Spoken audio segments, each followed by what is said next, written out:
నమస్తే 9 TV news తెలుగుకి స్వాగతం. వార్తల ముందుగా ముఖ్యాంశాలు చూద్దాం.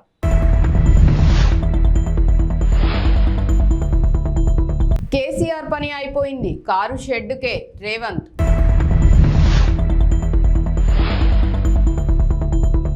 ఈ నెల 28 నుంచి జగన్ మలి విడత ఎన్నికల ప్రచారం.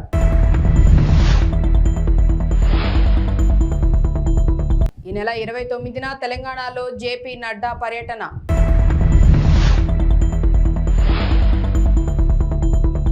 రుణమాఫీపై సీఎం రేవంత్ చర్చకు రావాలని హరీష్ సవాల్.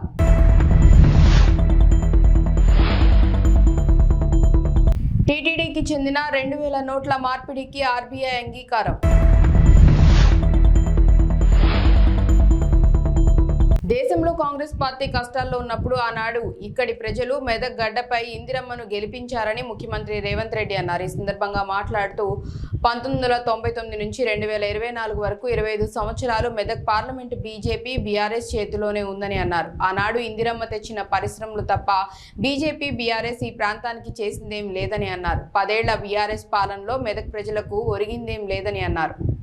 ముఖ్యమంత్రిగా ఈ రాష్ట్ర ప్రజలకు ఇచ్చిన హామీలు అమలు చేయకపోను 4 కోట్ల తెలంగాణ ప్రజల్ని మోసం చేసినందుకు మొన్న డిసెంబర్ నాడు మీరందరూ కలిసి టిఆర్ఎస్ పార్టీని తిత్తిదీసి కోదండానికి వేలాడేసి ఈరోజు కారు గుర్తును కార్ఖానకు పంపించారు. అయ్యా కొడుకులు చెప్తున్నారు కారు కార్ఖానకు పోయింది మళ్ళీ వాపసు వస్తుందని. మాకానే చెప్తున్నాడు సార్ ఇక అది కార్ఖానా నుంచి వాపసు రాదు, తూకానికి అమ్మాల్సిందే, దాని పని అయిపోయింది, అనుం చెడ్డది అని చెప్పి. అందుకే ఇవాళ కేసీఆర్ ఎన్ని చెప్పినా, కేటీఆర్ ఎన్ని అబద్ధాలు మాట్లాడినా, తండ్రి 4 గంటలు కొడుకు 2 గంటలు టీవీ 9లో కూర్చొని ఎంత దుఃఖం వెళ్ళిపుచ్చినా ప్రజలకు సానుభూతి రాలేదు. ఇవాళ ఆ సానుభూతి రాలేదు అని చెప్పి చంద్రశేఖరరావు గారు బస్ వేసుకొని బయలుదేరిండు.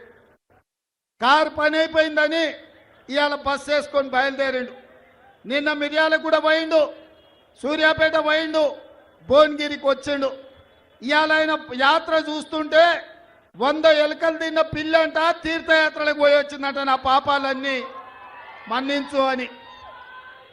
10 ఏళ్ళు అధికారంలో ఉండి ప్రజలు వస్తే రానియక ఫామ్ హౌస్ దగ్గరకు వస్తే లాఠీ చార్జ్ చేయించి ప్రగతి భవన్లో ఎర్రటెండలో గద్దరన్న కలవడానికి వస్తే 4 గంటలు ప్రగతి భవన్ గేట్ల ముందల గద్దరన్నను కూర్చోబెట్టింది మర్చిపోయినట్టున్నాడు. 10 ఏళ్ళ అధికారంలో ఉన్నప్పుడు సచివాలయానికి రాలే, ప్రగతి భవన్లో లోపలికి మనల్ని రానియలే. ఏ రోజు కూడా తెలంగాణ ప్రజలు గుర్తురాలే. తెలంగాణ రైతులు, విద్యార్థులు, నిరుద్యోగ యువకులు, మహిళలు, మైనార్టీలు ఏ ఒక్కరు కూడా చంద్రశేఖరరావుకు గుర్తు రాలే. అధికారం ఉన్నంతసేపు ఆంధ్ర కాంట్రాక్టర్లు, హైదరాబాద్ రియల్ ఎస్టేట్ వాళ్ళు ఆయన గుర్తొచ్చిండ్రు తప్ప ఏ రోజు కూడా తెలంగాణ 4 కోట్ల ప్రజల్ని పట్టించుకోలే. ఈ కార్యకర్తలు కష్టపడి కారును ఖతం చేస్తే ఇవాళ మళ్ళా ప్రజలు గుర్తొచ్చి చంద్రశేఖరరావు ఫామ్ హౌస్ల నుంచి బయటికి వచ్చిండు. ఫామ్ హౌస్ గేట్లు బార్లా తెరుచుకొని ప్రజల్ని రమ్మంటుడు.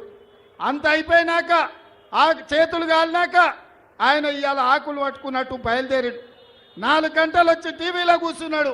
నేను అడుగుతున్న చంద్రశేఖరరావును, 4 గంటలు వచ్చి టీవీలో కూర్చోనికి వచ్చింది కానీ వారం రోజులు అసెంబ్లీ నడిపి కాళేశ్వరం నుంచి ఇందిరమ్మ ఇండ్ల వరకు నిరుద్యోగ యువకుల ఉద్యోగాల కోసము, రైతు రుణమాఫీ కోసము, రైతు బంధు కోసము, మైనార్టీ రిజర్వేషన్ల కోసం అసెంబ్లీలో చర్చ పెట్టినాం. చర్చలు మాత్రం రాలే. ఎందుకంటే చర్చలకు వస్తే ఎదురుగా కాంగ్రెస్ వాళ్ళు ఉంటారు, రేవంత్ రెడ్డి ఉంటారు, అడుగుతారు, కడుగుతారు, అంగిప్పి 4 దంచుతారని అసెంబ్లీకి రాలే. ఇక ఆయన పోయిన టీవీలో అడిగేటోడు ఆళ్ళోడే, చూపించేటోడు ఆడోళ్ళే, మొత్తం వాళ్ళే. చూపించుకోనికే టీవీ ఉంది, రాసుకోనికే పేపర్ ఉందని నోటికొచ్చింది 4 గంటలు కూర్చొని మాట్లాడి. మీరెవరైనా నమ్మినరా? ఎవరైనా నమ్మిరా? రుణమాఫీపై సీఎం రేవంత్ రెడ్డి మాజీ మంత్రి హరీష్ రావు మధ్య రాజీనామా సవాలు రసవత్తరంగా మారింది. ఇరువురి మధ్య లోక్సభ ఎన్నికల నేపథ్యంలో కీలకంగా మారింది. రాజీనామా లేఖతో గన్ పార్కుకు వస్తానని రేవంత్ కూడా రావాలని సవాల్ చేశారు. అయితే రేవంత్ చర్చకు వస్తారా రారా సర్వత్రా ఆసక్తి నెలకొంది. శుక్రవారం ఉదయం 10 గంటలకు అసెంబ్లీ ముందు ఉన్న అమరవీరుల స్తూపం దగ్గరకు తాను రాజీనామా లేఖతో వస్తానని, నువ్వు వస్తావా రా దమ్ముంటే అని మరోసారి రేవంత్ రెడ్డికి సవాల్ విసిరారు. రాజీనామా లేఖను మేధావుల చేతుల్లో పెడదామని తెలిపారు. గ్యారంటీల గారడి ఫెయిల్ అయిపోయింది. బాండ్ పేపర్లతో ప్రజల్ని మోసం చేసినాం. ఈ తాప ప్రజలు మనకు వినేటట్టు లేరు. కాంగ్రెస్ పార్టీని తుక్కుగా ఓడగొట్టేట్టున్నారని ఇప్పుడు నయా నాటకం, దేవుడి మీద ఒట్ల నాటకం మొదలుపెట్టింది. నేను మొన్న ఛాలెంజ్ చేసిన రేవంత్ రెడ్డి మొన్న ఏమంటున్నాడు, కొత్తగా రుణమాఫీ చేయలేదని చెప్పి ఆగస్టు 15లోగా రుణమాఫీ చేస్తా అని ఒక నయా నాటకం మొదలుపెట్టింది. మిస్టర్ రేవంత్ రెడ్డి, ఆగస్టు 15వ తారీఖు లోపు నువ్వు 2 లక్షల రుణమాఫీ చేయకపోతే ముఖ్యమంత్రి పదవికి రాజీనామాకు సిద్ధమా అని నేను అడిగిన. నువ్వు దేవుడి మీద ఎట్టున్నావు, రాజీనామాకు సిద్ధమా అని అడిగిన. అడిగితే తొండి ఆట ఆడుతున్నాడు. నువ్వు పార్టీ రద్దు చేసుకుంటావా అంటాడు. నేను మళ్ళీ ఇలా అడుగుతున్నా ఈ ఖమ్మం నుంచి, రేవంత్ రెడ్డి గారు ఆగస్టు 15వ తారీఖు లోపు ఇచ్చిన మాట ప్రకారంగా వడ్డీతో సహా 39,000 కోట్ల రూపాయల రుణమాఫీని నువ్వు ఖచ్చితంగా చేస్తావా చేయవా ప్రజలకు సమాధానం చెప్పు. ఆ 2 లక్షల రుణమాఫీ కానీ 100 రోజుల్లో ఇస్తామన్న 6 గ్యారెంటీలు నువ్వు అమలు చేయకపోతే రాజీనామాకు సిద్ధమా అని ఈ ఖమ్మం నుంచి నేను అడుగుతా ఉన్నా. నేను సిద్ధం. నీ సవాల్ నేను తీసుకుంటున్నా. ఎల్లుండి 26వ తారీఖు నాడు అసెంబ్లీ ఎదురుగా అమరవీరుల స్తూపం దగ్గరికి పొద్దున 10 గంటలకు నేను వస్తా. నువ్వు రా. ఆ అమరుల సాక్షిగా ప్రమాణం చేద్దాం. ఆగస్టు 15వ తారీఖు లోపు నువ్వు 2 లక్షల మాఫీ చేస్తా అని 100 రోజుల్లో బాండ్ పేపర్ మీద రాసిచ్చి అమలు చేస్తా అన్న 6 గ్యారెంటీలు అమలు చేస్తా అని చెప్పి నువ్వు ప్రమాణం చేయి, నేను ప్రమాణం చేస్తా. నువ్వు అమలు చేస్తే నేను ఎమ్మెల్యేకు రాజీనామా చేస్తా, మళ్ళా పోటీ కూడా చేయండి. నువ్వు అమలు చేయకపోతే ముఖ్యమంత్రి పదవికి రాజీనామా చేయడానికి సిద్ధంగా ఉన్నావా అని అడుగుతా ఉన్నాను. ఇది ప్రజల్ని మోసం చేయడం కదా. నువ్వు అమలు చేసేది నిజమైతే, నువ్వు మాట మీద ఉండేది నిజమైతే రా అమరవీరుల స్తూపం దగ్గరికి.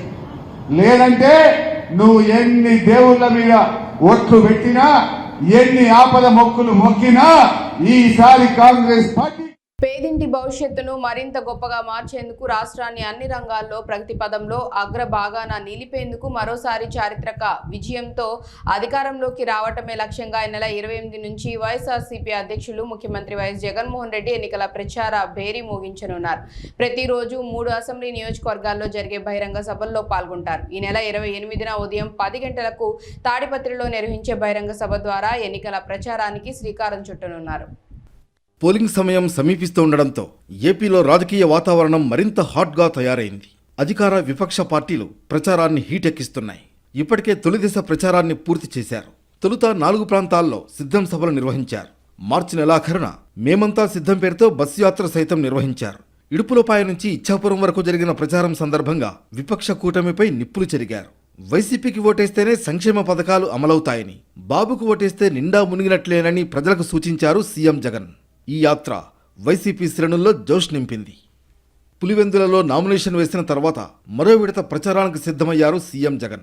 ఈ నెల 28 నుంచి రాష్ట్ర వ్యాప్తంగా పర్యటన చేయనున్నారు. ప్రతిరోజు 3 అసెంబ్లీ నియోజకవర్గాల్లో బహిరంగ సభలు నిర్వహించనున్నారు. ఈ నెల 28న ఉమ్మడి అనంతపురం జిల్లా తాడిపత్రి, నెల్లూరు జిల్లా వెంకటగిరి, కందుకూరులో బహిరంగ సభలు నిర్వహించనున్నారు. ఈ నెల 29న చోడవరం, పి గన్నవరం, పొన్నూరు, 30వ తారీఖున కొండపి, మైదుకూరు, పీలేరులో సిద్ధం సభలు జరగనున్నాయి. మే 1వ తారీఖున బొబ్బిలి, పాయకరావుపేట, ఏలూరులో బహిరంగ సభలు నిర్వహించనున్నారు. ఈ మేరకు పార్టీ క్యాడర్ రూట్ మ్యాప్ తయారు చేయడం జరిగింది. రాష్ట్రంలో పార్లమెంట్ ఎన్నికల్లో డబుల్ డిజిట్ సీట్లే లక్ష్యంగా పెట్టుకున్న బీజేపీ ప్రచారాన్ని స్పీడ్ చేసింది. ఇందులో భాగంగా ఈ నెల 29న రాష్ట్రానికి జేపీ నడ్డా రానుండగా 30న మోదీ పర్యటన ఖరారైంది. రాష్ట్రంలో ఎన్నికల షెడ్యూల్ రిలీజ్ అయ్యాక తొలిసారిగా మోదీ రాష్ట్రానికి రానున్నారు. ఈ నెల 30న జహీరాబాద్ ఎంపీ అభ్యర్థి బీబీ పాటిల్, మెదక్ పార్లమెంట్ అభ్యర్థి రఘునందన్ రావుకు మద్దతుగా ప్రచారం నిర్వహించనున్నారు. త్వరలో ఆందోల్ అసెంబ్లీ నియోజకవర్గంలోని సుల్తాన్పూర్లో మధ్యాహ్నం 3 గంటలకు నిర్వహించనున్న బీజేపీ విశాల జనసభలో మోదీ పాల్గొంటారని ఆ పార్టీ నేతలు ప్రకటించారు. అదే రోజు సాయంత్రం శేరిలింగంపల్లి నియోజకవర్గంలో ఐటీ ఎంప్లాయీస్ ఇంటలెక్చువల్స్తో సమావేశమయ్యే ఛాన్స్ ఉంది. అలాగే మే 3-4 తేదీల్లోనూ మోదీ రాష్ట్రానికి రానున్నారని పార్టీ వర్గాలు చెప్తున్నాయి. మే 3న వరంగల్ పార్లమెంట్ పరిధిలో ఒక సభ, భువనగిరి, నల్గొండ ఎంపీ సెగ్మెంట్లను కలుపుతూ మరో సభలో ఆయన పాల్గొంటారు. 4న మహబూబ్ నగర్ పార్లమెంట్ పరిధిలోని నారాయణపేటలో, చేవెళ్ల ఎంపీ నియోజకవర్గంలోని వికారాబాద్లో సభలో మోదీ ప్రసంగించనున్నారు. గురువారం కేంద్ర హోంశాఖ మంత్రి అమిత్ షా సిద్దిపేటలో జరిగే బహిరంగ సభలో పాల్గొనగా, కరీంనగర్లో ఎంపీ అభ్యర్థి బండి సంజయ్ నామినేషన్ కు గుజరాత్ సీఎం భూపేందర్ పటేల్, నిజామాబాద్ ఎంపీ అభ్యర్థి అరవింద్ నామినేషన్ కు ఉత్తరాఖండ్ సీఎం పుష్కర్ సింగ్ ధామీ పాల్గొనున్నారు.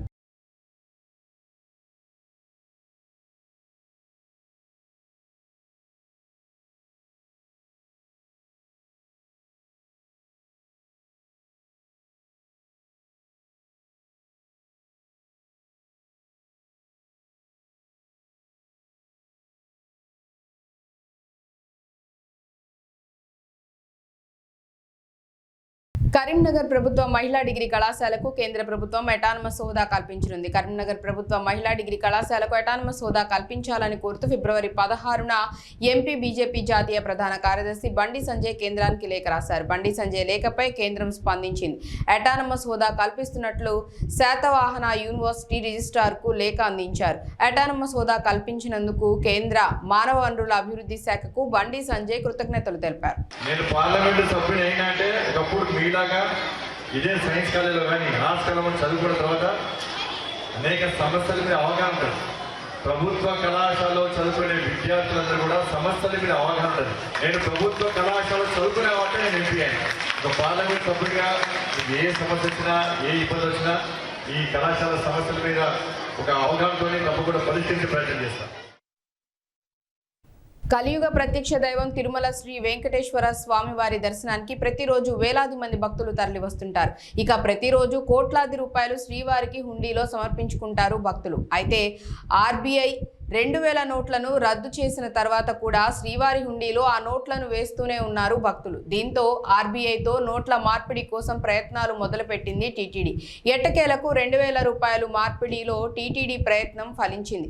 2023 అక్టోబర్ 7వ తేదీ నుంచి 2000 రూపాయల నోట్ల మార్పిడిని రిజర్వ్ బ్యాంక్ ఆఫ్ ఇండియా రద్దు చేసిన విషయం విదితమే కాగా, అటు తర్వాత కూడా శ్రీవారి హుండీలో 2000 రూపాయల నోట్లు పెద్ద సంఖ్యలో సమర్పించారు భక్తులు. దీనిపై రిజర్వ్ బ్యాంక్ అధికారులతో స్పందించిన నోట్ల మార్పిడి చేయాలని విజ్ఞప్తి చేసింది టీటీడీ. దీనిపై సానుకూలంగా స్పందించారు రిజర్వ్ బ్యాంక్ ప్రతినిధులు. 2023 అక్టోబర్ 8వ తేదీ నుంచి 2024 మార్చి 22వ తేదీ వరకు 5 విడతల్లో 3,20,00,000 రూపాయల విలువ చేసే 2000 రూపాయల నోట్లను మార్పిడి చేసుకుంది టీటీడీ.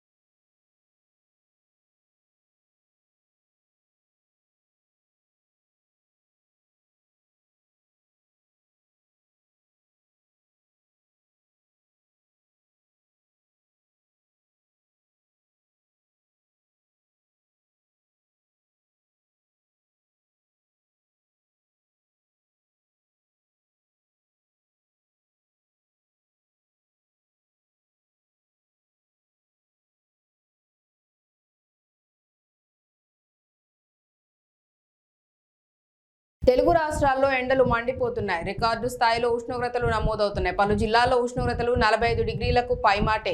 పలు మండలాల్లో తీవ్ర వడగాళ్లు కూడా వీస్తున్నాయి. వచ్చే 3 రోజులు గరిష్ట ఉష్ణోగ్రతలు మరో 2 నుంచి 3 డిగ్రీలు పెరిగే అవకాశం ఉందని హైదరాబాద్ వాతావరణ కేంద్రం హెచ్చరించింది. గురు శుక్రవారాల్లో పలు జిల్లాల్లో వడగాలులు వీస్తాయని తెలిపింది. గురువారం కొమరంభీం, ఆసిఫాబాద్, మంచిర్యాల, పెద్దపల్లి, జయశంకర్, భూపాలపల్లి, ములుగు, భద్రాద్రి కొత్తగూడెం, ఖమ్మం, నల్గొండ, సూర్యాపేట జిల్లాల్లో వడగాల్పులు వీస్తాయని వాతావరణ శాఖ తెలిపింది. ఈ జిల్లాలకు 3 రోజుల పాటు ఎల్లో అలర్ట్ జారీ చేసింది. కాగా మన్నార్ గల్ఫ్ నుంచి అంతర్గత తమిళనాడు, రాయలసీమ మీదుగా దక్షిణ తెలంగాణ వరకు సగటు సముద్ర మట్టానికి 1.5 కిలోమీటర్ల ఎత్తులో ద్రోణి కొనసాగుతుందని వాతావరణ శాఖ తెలిపింది.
ఐపీఎల్లో రికార్డు స్కోర్తో అదరగొడుతున్న సన్ రైజర్స్ హైదరాబాద్ జట్టు ఓటమి మూటగట్టుకుంది.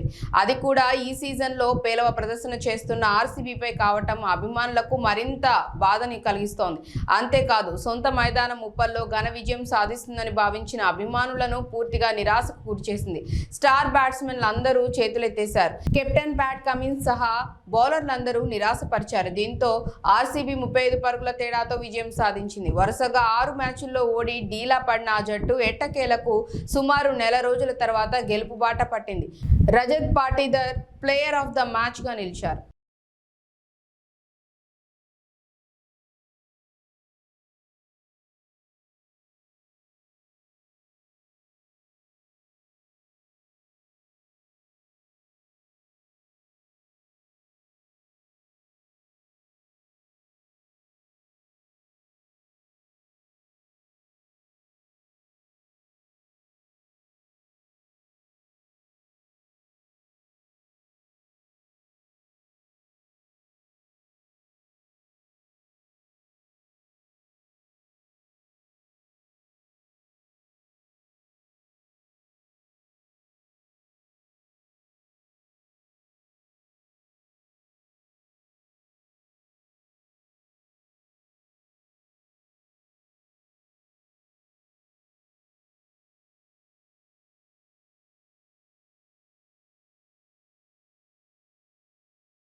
ఎన్నికల్లో గాజువాక నియోజకవర్గంలో కూటమి గెలుపును ఎవరూ ఆపలేరని నియోజకవర్గ అభివృద్ధి పల్లా శ్రీనివాసరావు అన్నారు. పాత గాజువాక పార్టీ కార్యాలయంలో మాట్లాడుతూ తాను నామినేషన్ కార్యక్రమానికి వెళ్తున్నప్పుడు ప్రజలు స్వచ్ఛందంగా తరలి వచ్చారని వారందరికీ కృతజ్ఞతలు తెలియజేస్తున్నామని అన్నారు. విశాఖ జిల్లాకు ఏం చేశారని వైసీపీ వాళ్లు ఓట్లు అడుగుతున్నారని ప్రశ్నించారు.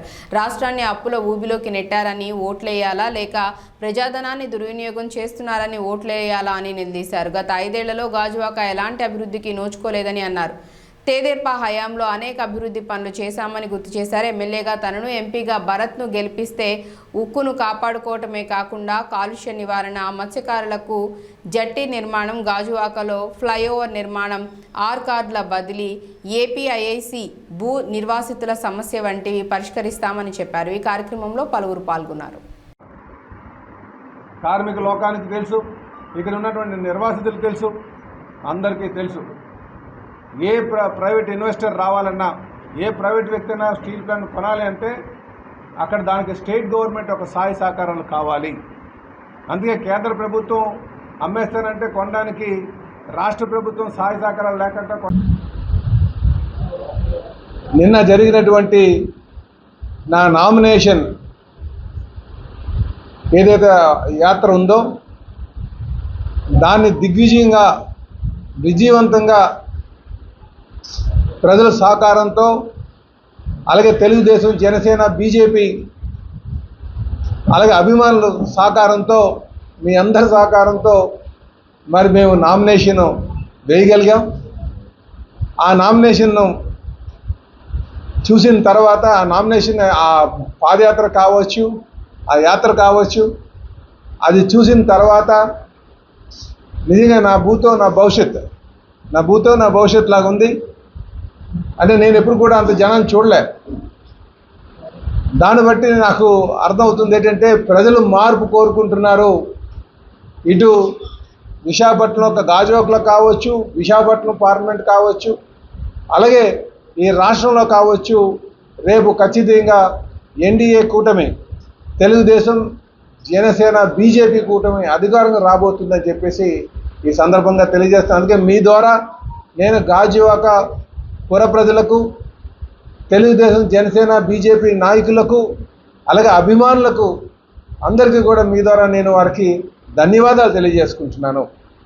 నేను నా మీద భరోసాగా పెట్టి అంతమంది మరి స్వచ్ఛందంగా పాల్గొని సుమారు 3 గంటల పాటు ఆ మండు టెంట్లో మాతో పాటు అక్కడ నామినేషన్ ఫైలింగ్ కోసం వచ్చినందుకు వారందరికీ కూడా నేను పేరు పేరున ధన్యవాదాలు తెలియజేస్తున్నా. మరి సోదరులారా, ఈరోజు మళ్ళీ మీ ద్వారా నేను ప్రజానికాన్ని కోరుతున్నాను. గడిచిన 15 సంవత్సరాలుగా మేము ఎప్పటి నుంచో ఉన్నాం. చెప్పాలంటే మా నాన్నగారు 71, 72లో సర్పంచ్ అయ్యారు. అప్పటి నుంచి ఈ ప్రాంతంతో ఇక్కడ ఉన్నటువంటి ప్రజలతో మమేకమయ్యే ఉన్నాం. కుటుంబ పరంగా కార్మిక లోకంతో ఉంటాం. కానీ నేను ప్రత్యేకంగా 2009 నుంచి మరి నియోజకవర్గంలోనే ఉంటూ ఇక్కడ ఉన్నటువంటి సాధక బాధలు తెలుసుకొని మరి అప్పుడు నాకు 2014లో నాకు శాసనసభ్యుడిగా అవకాశం కల్పించారు. ఆ 5 సంవత్సరాలు 2014 నుంచి 2019 మధ్యన నేను అనేక సమస్యలు పరిష్కారం చేసేటువంటి పద్ధతి, నా యొక్క పద్ధతిని చూశారు. నేను అధికారం ఉన్నప్పుడు ఏ విధంగా సమస్యలు పరిష్కారం చేస్తానన్న దాని మీద పూర్తి అవగాహన ఇక్కడ ఉన్నటువంటి ప్రజలకు ఉంది. అలాగే అధికారం లేనప్పుడు నా పోరాట పటిమం ప్రజలతో మమేకమై ప్రజాపక్షాన్ని నించొని ప్రభుత్వం చేసినటువంటి ప్రజా వ్యతిరేక విధానాలపైన మేము పోరాటం చేసినటువంటి తీరు కూడా ఇక్కడ ఉన్నటువంటి ప్రజానికి తెలుసు. కనుక నేను గత 15 సంవత్సరాలుగా గాజువాక నియోజకవర్గంలోనే ఉండి అనేక సమస్యల పరిష్కారం పట్ల లేకపోతే పోరాటం చేసిన విషయంలో కావచ్చు, నాకు నా నైజం ఇక్కడ ఉన్నటువంటి ప్రజానికానికి తెలుసు. కనుక మళ్ళీ నాకు అవకాశం కల్పిస్తారనే నమ్మకం ఉందని చెప్పి ఈ సందర్భంగా నేను తెలియజేస్తున్నా. ఈరోజు ఇక్కడికి వచ్చినందుకు గాను మీ అందరికీ కూడా నేను ప్రెస్ సోదరులందరికీ పేరు పేరున నేను నమస్కారాలు తెలియజేసుకుంటాను.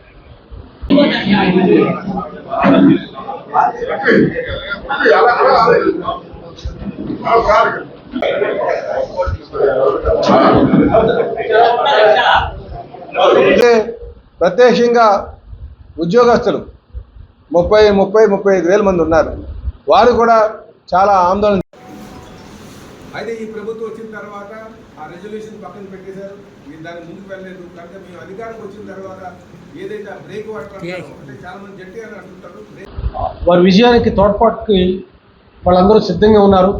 వాస్తవానికి నిన్న మీరు చూస్తుంటారు, మీరు కూడా ప్రత్యక్షంగా మా అభ్యర్థి పల్లా శ్రీనివాస్ గారు సహజంగా అందరికీ నమస్కారం పెడితే బిల్డింగుల మీద ఉన్నవాళ్ళు కానీ వాళ్ళే బయటకు వచ్చి ప్రతిస్పందనగా ఇలా చెప్తా ఉన్నారు విజయోత్సవం అని. అంటే స్పందన ఉంది, మా కూటమిని ఆహ్వానిస్తున్నారు. అందుకని కూటమిని ఆహ్వానిస్తున్నారు, గెలిపిద్దామని ఉన్నారు. దాంట్లో భాగమే నిన్న బ్రహ్మాండంగా మా నామినేషన్ అనేటువంటిది ఎప్పుడు నేను కూడా 30-40 సంవత్సరాలు ఉన్నాను. అంత భారీ స్థాయిలో ఎప్పుడు ర్యాలీ జరగలేదు, నామినేషన్ ర్యాలీ. అంటే almost Telugu Desam party, Janasena, BJP కూటమి అభ్యర్థి గెలిచినట్లుగానే ప్రజలు భావిస్తూ ఉన్నారు. ఎన్నికలు ఎప్పుడు వచ్చారో దానికి సిద్ధంగా ఉన్నారు. ఇదొకటి. 2, గుడివాడ అమర్నాథ్ నిన్న తన ముఖం చూస్తేనో తన పేరు చెప్తేనో ప్రజలు ఓట్లేరేనో, లేకపోతే జగన్మోహన్ రెడ్డి పేరు చెప్తే అసలైరేనో మా పవన్ కళ్యాణ్ గారి ఫోటో పెట్టుకొని ఊరేగుతున్నాడు ఆయన. అది సిగ్గు ఉండాలి. అది అనైకత. నైతిక విలువ లేనటువంటి మనిషిలాగా ప్రవర్తించారు. సరే, వేదిక మీద ఉన్నటువంటి బొత్స సత్యనారాయణ ఇంకా సుబ్బారెడ్డి ఎంపీలు వాళ్ళకైనా బుద్ధి ఉండాలి కదా. పవన్ కళ్యాణ్ గారి ఫోటో నువ్వు పెట్టుకుంటే నీ జగన్మోహన్ రెడ్డి ఫోటో పెట్టుకోవాలి. అంటే జగన్మోహన్ రెడ్డి పేరు చెప్తే ఓట్లు రావు. ఓటమి భయాన్ని అంగీకరించారు. ఓడిపోతున్నాం ఇక్కడని. అందుకనే మా నాయకుడు ఫోటో పెట్టుకొని ఊరేగటం అది పూర్తి స్థాయిలో అది దిగజాడుతనం, అవినీతి, అంటే అనైక్యతగా. అందువల్ల ఇప్పటికనే ఆల్మోస్ట్ అతను ఓటమిని అంగీకరిస్తూ ఆయనంతలో ఆయనే ఒకవేళ ఓట్లు రావని అనుకుంటే జనసేన పార్టీలో జాయిన్ అయిపోయి మా కూటమి అభ్యర్థి పల్లా శ్రీనివాస్ గారికి సపోర్ట్ చేస్తే బాగుంటుందని చెప్పి హితవు చేస్తున్నాం. 2, ఇక మా పార్టీ జనసేన పార్టీ శ్రేణులు పూర్తి స్థాయిలో మా అధ్యక్షుడు పవన్ కళ్యాణ్ గారు ఆదేశం మేరకు పల్లా శ్రీనివాస్ గారు కూటమి అభ్యర్థిగా గెలవడానికి కావాల్సినటువంటి శ్రమ ఏ మేరకు తీసుకోవాలన్నా తీసుకోవడానికి సిద్ధంగా ఉన్నాం. అందరూ కలిసి పనిచేస్తాం. 2 ఎంపీ అభ్యర్థులు కూడా గెలిపించుకుంటాం. ఎందుకు అంటే ఇందులో ఒక అర్థం ఉంది. పని చేయాలని తపన నాయకుడు కావాలని ప్రజలు కోరుకుంటారు.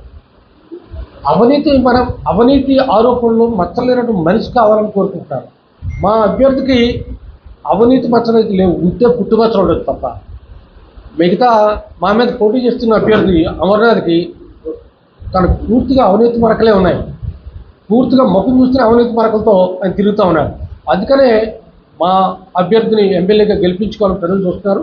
రాష్ట్రాన్ని 10 ఏళ్లు పాలించి ప్రజాధనాన్ని దుర్వినియోగం చేసిన బీఆర్ఎస్ పార్టీని ప్రజలు నమ్మొద్దని కాంగ్రెస్ పార్టీ సీనియర్ నాయకులు రైతు ఆత్మహత్యల నివారణ సంఘం రాష్ట్ర అధ్యక్షులు జంజిరాల రాజేష్ అన్నారు. ఈ సందర్భంగా మాట్లాడుతూ కాంగ్రెస్ అధిష్టానం సమిష్టి నిర్ణయం మేరకు ఖమ్మం పార్లమెంట్ అభ్యర్థిగా రఘురామ్ను ఎంపిక చేయడం పట్ల జంజిరాల హర్షం వ్యక్తం చేశారు. రాష్ట్రంలో 17కు 17 ఎంపీ స్థానాలను కాంగ్రెస్ ప్రభుత్వం కైవసం చేసుకోబోతోందని ఆశాభావం వ్యక్తం చేశారు.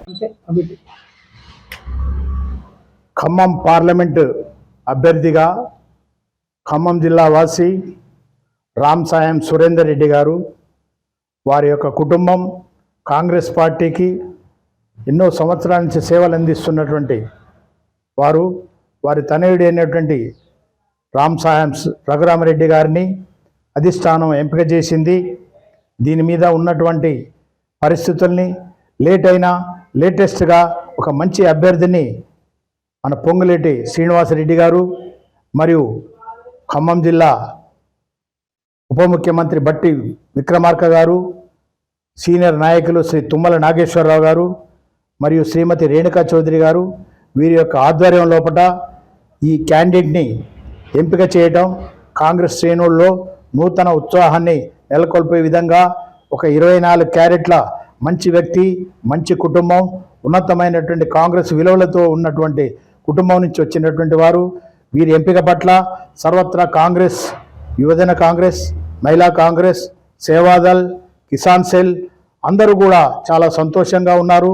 ఎందుకనంటే ఖమ్మం జిల్లా కానివ్వండి, వరంగల్ జిల్లా కానివ్వండి, ఉమ్మడి ఖమ్మం జిల్లాలో కూడా వీరి యొక్క రామ్ సహాయం వాళ్ళ యొక్క దానకరణం లోపల లబ్ధి పొందినటువంటి వారు. అలాంటి కుటుంబం నుంచి ఒక మంచి వ్యక్తి ఇవాళ పార్లమెంటుగా ఎంపిక చేశారు.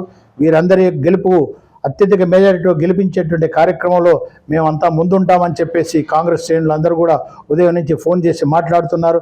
కాబట్టి వీరిని ఎంపిక చేసినటువంటి మల్లికార్జున ఖర్గే గారు కానివ్వండి, శ్రీమతి సోనియా గాంధీ గారు కానివ్వండి, శ్రీ రాహుల్ గాంధీ గారు కానివ్వండి, శ్రీమతి ప్రియాంక గాంధీ గారు కానివ్వండి, మరి అదేవిధంగా రాష్ట్ర ముఖ్యమంత్రి శ్రీ రేవంత్ రెడ్డి గారు కానివ్వండి, అనేక మంది పెద్దలందరికీ కూడా హృదయపూర్వక ధన్యవాదాలు తెలియజేస్తూ రామ్ సహాయం రఘురామరెడ్డి గారిని విజయాన్ని అప్రతిహతంగా బంపర్ మెజారిటీతో ఖమ్మం జిల్లా నుంచి వరంగల్ జిల్లాలో, ఖమ్మం జిల్లాలో 2 నియోజకవర్గాలు, అదేవిధంగా వరంగల్లో ఉన్నటువంటి 2 పార్లమెంటు స్థానాలు కూడా 4 పార్లమెంటు స్థానాలను కూడా కాంగ్రెస్ పార్టీ కార్యకర్తలు మరియు బడుగు బలహీన వర్గాలు, బీసీలు, ఎస్సీలు, ముఖ్యంగా బంజారాలు వీళ్ళందరూ కూడా కాంగ్రెస్ పార్టీ పట్టం కట్టాలనేటువంటి దాని మీద ఉన్నారు.